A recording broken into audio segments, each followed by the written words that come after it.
Welcome to our discussion today on bipolar disorder and the associated stigma within the African American community. This is a public health threat that is gaining attention.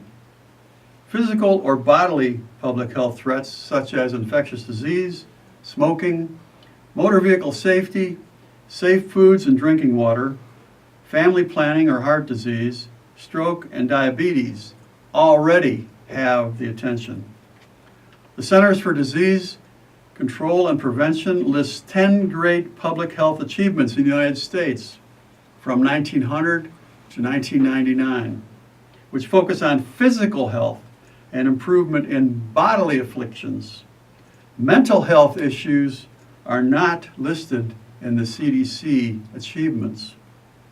They may be on other government public health lists, but they do not get the same attention as the CDC list.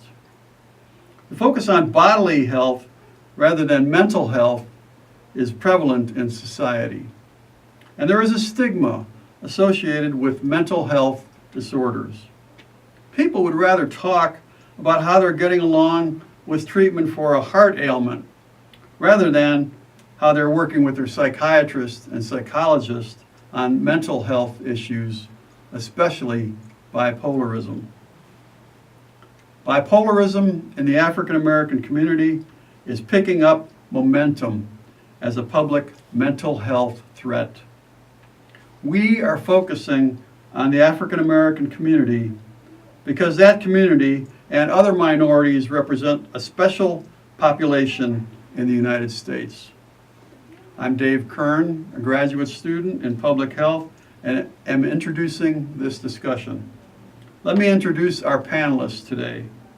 We have Leila, who suffers from bipolarism, Leila's adoptive mother, Pearl, Leila's adoptive father, Mike, and the family lives in Pine Bluff, Arkansas. And we also have Alice, a social worker who's been helping with Leila and her bipolarism. Hey, how are you? I'm Leila. I have been diagnosed with bipolarism. I'm feeling great right now. I feel like dancing and singing. I'm so excited and I just can't hide it. I'm about to lose control and I think I like it. There's so much I want to do and I'm going to go out and do it all. But there are times I feel pretty hopeless, and I just don't have a desire to do anything. My parents, Mike and Pearl, are trying their hardest to help me. So is Alice, my social worker. It's okay, Leila. Did you know that mental health is a state of well-being that includes one's emotional, psychological, social well-being? According to the American Psychiatric Association, 1 out of 5 adults in the U.S. suffer from mental health issues. 1 in 24 has a serious mental health issue. One of the most common mental health disorder is bipolarism, also known as bipolar disorder. You all may have heard it referred to as manic depressive disorder.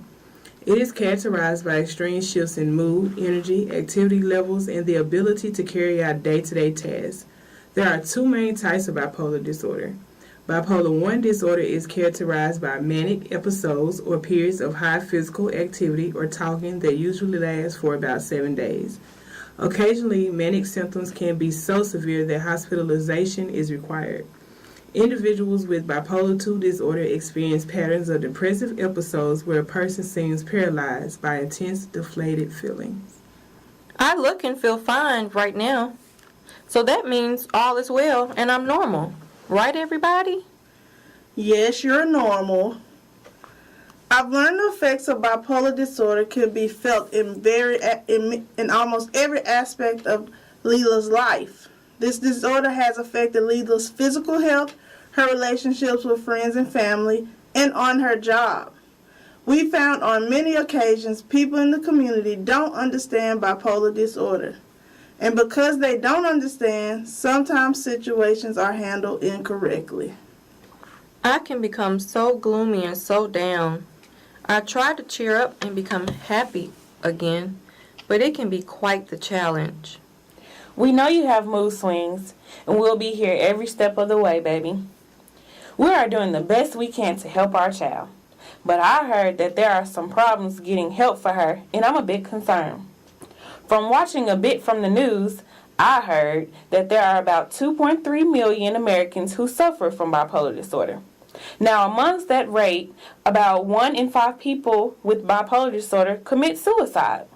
And the suicide rate among African Americans are higher in bipolar disorders. But I feel so good today. Today is a great day, and nothing will stand in my way. To give more information, the rate of bipolar disorder is the same among African Americans as it is among other African Americans, and more likely to be misdiagnosed with schizophrenia, receive less adequate treatment, receive treatment for psychosis, or be hospitalized and receive unfair treatment, which is part of the reason some African Americans tend not to get treatment at all. I feel like no one understands me, or even wants to understand me. Now, let me tell you about some facts that I discovered. Now, you know, there are cultural barriers between doctors and their patients. People depend on their families and church figures way more than they seek professional help. Did you know that there are about 25% of African Americans who don't have health insurance? And that's crazy. Lastly, people don't take symptoms seriously, and some just think it's just a way of life. I am very lucky to have a great support system. Yes, Leila, you are very lucky to have a great support system. Did you know about 20 to 25 of the homeless population in the U.S. suffer from some form of mental illness? Even worse, these homeless were often arrested for petty crimes like loitering and disturbing the peace and were sent to jail or prison instead of mental health treatment centers. That's crazy. Here in Arkansas, the odds of a person with a mental illness being in jail or prison as opposed to being hospitalized are 3 to 1, according to the Treatment Advocacy Center. You guys, don't worry. Mental health experts here in Arkansas have implemented crisis stabilization units. Currently, there are 2 units in Arkansas, one in Pulaski County and the other is in Sebastian County. Luckily for you, Leila, it's just an hour away. Since they began serving patients earlier this year, they have diverted more than 360 people from jail to mental health care. Wow, that's wonderful. Jail does not look like a place that I would want to be. No way. So people with bipolar disorder also misuses alcohol and drugs, have relationship problems, or perform poorly in work or school. For our family, at first we didn't recognize the problems as a sign of a major mental illness, such as bipolar, until now. Yes, Pearl, sadly members of an ethnic minority do seek professional mental health treatment, and it is usually only after symptoms have become much more severe. Bipolar disorder is potentially a life-threatening illness that a person cannot handle alone. There are effective treatments, but there are also disparities that lie in the availability, accessibility, and quality of mental health services for individuals of the minority community. Large-scale research is needed when it comes to this disorder within the minority community.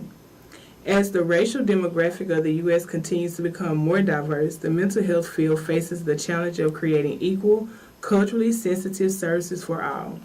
Many people are unable to achieve their highest level of mental wellness for several reasons, and the culture of mental health is just one barrier. Closely tied to race and ethnicity, culture refers to a group of people who share a set of beliefs, norms, values, and attitudes. I feel so lost and all alone, with no end of it in sight. Leila, don't feel like that. You know we're always with you. Government and professional entities and individual providers states that anyone regardless of race or ethnicity should seek help if they have mental health problems or symptoms of a mental health disorder. Also, I found there's an infrastructure that lists the basic supports for the delivery of public health activities in mental health in people like Leila. I personally would say the public mental health infrastructure needs some renovation. Now let me talk about those government entities. Now on the executive side, states and the nation need to set a policy. And this policy will be to provide mental health care for individuals with bipolarism. Now on the legislative side, they need to provide spending on programs that will help African Americans as well as others suffering from bipolarism. Those judges need to understand bipolarism and know how to deal with people who have it. Now, I'm just not going to talk about those government entities, but also there needs to be more diversity in medical health and mental health for healthcare providers. There also needs to be more encouragement to those African American mental health providers to focus on bipolarism as well. Academic and research institutes need to recognize the need to study bipolarism in African Americans as well as those suffering from the disease. We also need to get churches and the community involved. Also, make awareness programs for this disorder is severely needed.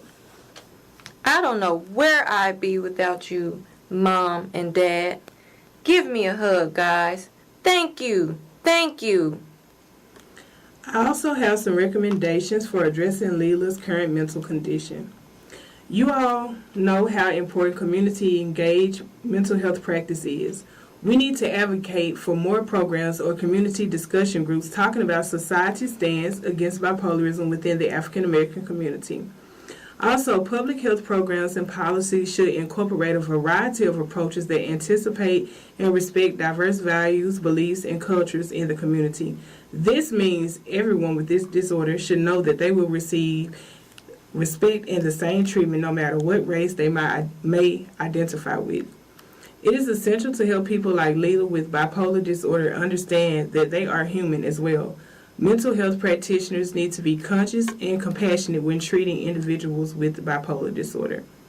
I would also encourage you all to join support groups and also clinical studies related to bipolar disorder. Leela, it is very important to take advantage of all means of treatment.